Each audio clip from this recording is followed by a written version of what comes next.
Wow, today we are diving into some eye-opening stats, data, information, and trends that could shape the Utah housing market in 2025 and really the nationwide housing market.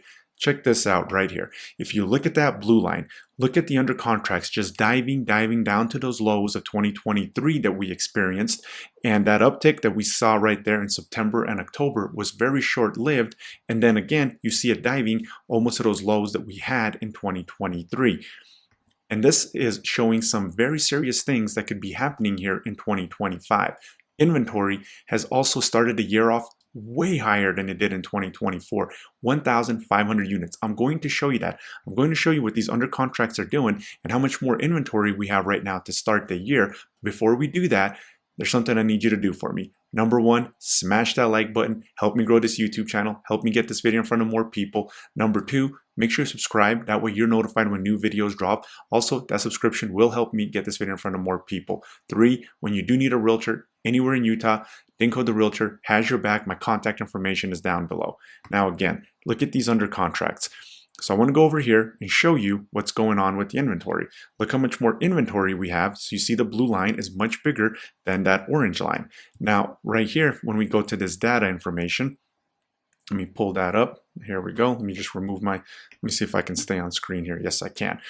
We had in 2024, 7,566 active units on January 1st. We have 9,003. We essentially have almost 1,500 more homes available to start here January 1st of 2025 compared to January 1st of 2024. Right there, you see it. And the under contracts are almost identical, 3,216 compared to 3,130. Now, why is this important? Well, let's go to 2018 and 2019. When you take a look, we had 8,500 units available in 2019 to start the year, 7,000 in 2018. But look at the under contracts, 4,470, 4,080, 4,800. Essentially, we have more than 1,000 less under contract, and we have more inventory than we had in 2019 and in 2018, showing that we have that pre-pandemic inventory is back. We don't have that inventory shortage that we had during the pandemic. Some states have that still, somewhere in the Midwest and the East Coast. We do not have that here. Also, there are 10 states. I'm going to show you this over here as well. Check this out. Whoa, I just hit something over here. Hopefully I didn't mess anything up. What rising inventory means for 2025 housing market. Inventory is almost up 27%. So this is nationwide, 27% nearly up. And check this out right here. 10 states have more inventory. 10 states have more inventory than they did a year ago. That's Arizona, Colorado, Florida, Idaho, Oklahoma, Oregon, Tennessee, Texas, Utah, and Washington State. And of course, I showed you guys that right here, that we have much more inventory to start the year than we did a year ago, almost 1,500 units more. That's an insane amount of homes that we're starting off here because, well, inventory is still going to keep going down. It does so until about March, and then March inventory starts going up. Peak sometime in September, October. That's been a trend here the last few years.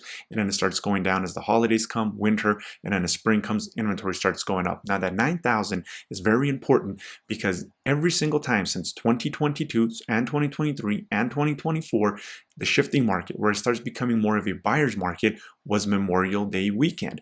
Well, if I pulled this up before, but if we take a look at how much inventory we had Memorial Day weekend at the end of May last year, it was 9,000 units, which means that's what we're starting the year off. Now we might end up at 8,000 units or 8,400 by the time the end of February comes around because inventory is going to keep going down. So if you're a seller, you probably want to put your house on the market ASAP. As inventory is going down, you're going to have less competition. And if that recession hits, the Fed has come out saying that unemployment rate was going to reach 4.6%. Right now, we're kind of flipping between 4.1 and 4.2 nationwide. And that's going to potentially produce some forced selling and less people buying. Also with what's going on with the student loans. So I'm going to show you that stuff here as well. Let me just pull that up. Student loans are set for big credit reporting and collection changes as soon as this week.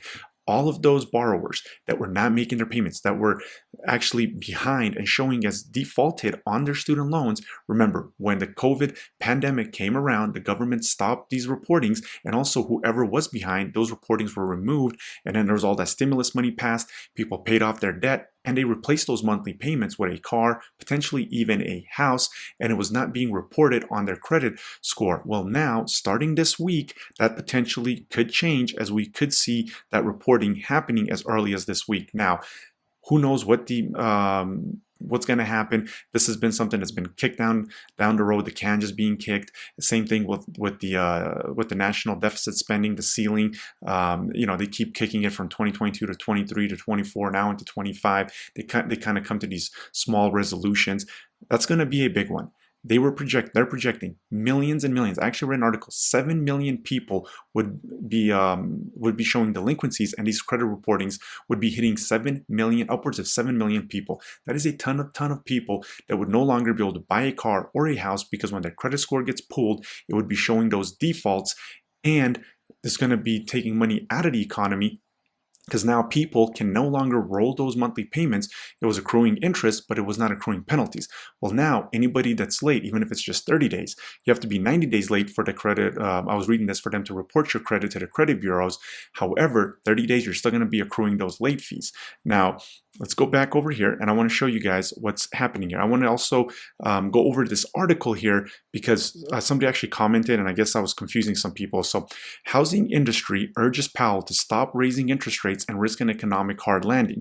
And sometimes I don't want to go over these things that I went over before in too much detail. However, what I mean by that, and of course, the Fed has started cutting rates, but it hasn't happened with interest rates. We saw that in September and October here, interest rates dropped. However, once the Fed actually cut the rate, we see that interest rates actually have gone back up to above 7% if you take a look at that blue line. Now, that's where I mean, and that's why I bring that article up, because interest rates are still staying elevated, and that was the National Association of Realtors, the Builders Association, and the Mortgage Lending Association that were urging Powell to not raise those interest rates, because the housing market could cause a recession. And with these interest rates still being above 7%, even though they cut rates, that's not a good sign for the industry, for the housing industry, especially with inventory rising. Now, we see that once interest rates do get dropped, those under contracts were going up, right? So if we take a look here, when they did cut the rates, when we had that month of lower interest rates, we saw that under contracts did go up. And there's a correlation. As soon as interest rates start going up, so does the under contracts start falling down. And then the inventory starts going back up again, spreading a little bit further. So one thing that you could actually do, and I'll show you here right now, is track the 10-year. So if you track the 10-year, this is what correlates the most with what the mortgage rates are doing. And if the 10-year, as you see here, the 10-year started going up after the Fed cut rates, and that's why interest rates have also gone up. Now, when this drops under 4%, let's say it goes to 3.9%, you are going to see more favorable interest rates being kind of in those mid to low 6%. And if we come back down here, as we see that the 10-year was at 3.6% in September when the Fed did do their Fed rate cut, if that happens, then we're going to be about at 6%, give or take maybe even 5.9%, 6.1%. So things could open up in the housing market. Follow what's going on with the inventory. I'll keep you updated, of course. And also, I'm almost going to be completed here with the buyer's guide that I'm putting together. I've had a lot of people sign up for it. I'll put the link down below in the description. Make sure you sign up. I'll send you that video for the buyer's guide, and I should have that completed here at the end of next week. I'm going to be working on it over the weekend here as well, heading into next week. I really want to have it ready for you guys. So the link will be down below. Make sure you sign up for that buyer's guide. I had a lot of people sign up for it. So again, that link will be down below. Follow the 10-year, what the 10-year is doing. If the 10-year is going up, mortgage rates are most likely going up. And if the 10-year is going down, if it falls down under that 4% at 3.9%, we could potentially be seeing these under contracts pivoting and going up again, but we see that the under contracts are declining. So one thing that you could do for yourself, if you're trying to kind of time the housing market, as a seller, you see that you need to put your house on the market ASAP, because you don't want that inventory to start piling up and you're going to have much more competition. As a buyer, you want to track with what's going on with the interest rate, as well as what's going on with the inventory, as well as what's going on with the under contracts. If inventory is going up, under contracts are going down, interest rates are not giving, then that's probably going to be indicating, most likely per the data, that houses are not going to be flying off the market. Now, if the 10-year all of a sudden comes down to 3.7, 3.5%, we have interest rates all of a sudden at 5.7, 5.9, 6%, then that means under contracts are most likely going to start picking up. There is a delay effect, so there's going to be a time, about a month, before those under contracts start showing up. And of course, then we're going to start seeing a higher higher sold amount, maybe inventory, maybe the competition starts heating up. And this will give you some time here in the next couple of months to pay attention what's going on with interest rates, the under contracts, the inventory, as well as the unemployment rate. If unemployment rate is ticking up, if we're entering that recession, you could buy right now. You're not going to have as much competition as there is. Under contracts are declining. However, if you want to wait to see how this thing unravels here in 2025, make sure that you're subscribing. Make sure that you like the video as well so we can push in front of more people. But when you subscribe, I'll keep this data going on and showing you what's going on with the interest rates, what's going on with the under contracts, what's going on with the inventory. And that way, hey, if you want to wait another year or two, I don't care. I've already had people waiting. I don't ever force anybody.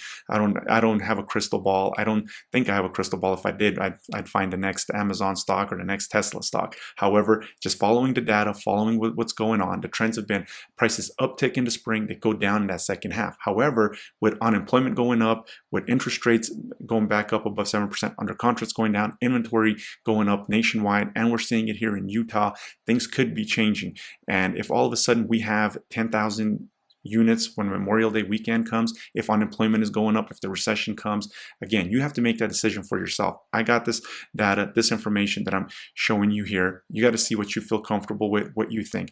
Do you think there's going to be a recession? Do you think there's not going to be a recession? Do you want to take advantage of something now? Do you want to wait? Do you want to see what's going to happen? Life gives you options and you got to make that decision. And when you do need a realtor, remember, Dinko the Realtor has your back. My contact information is down below.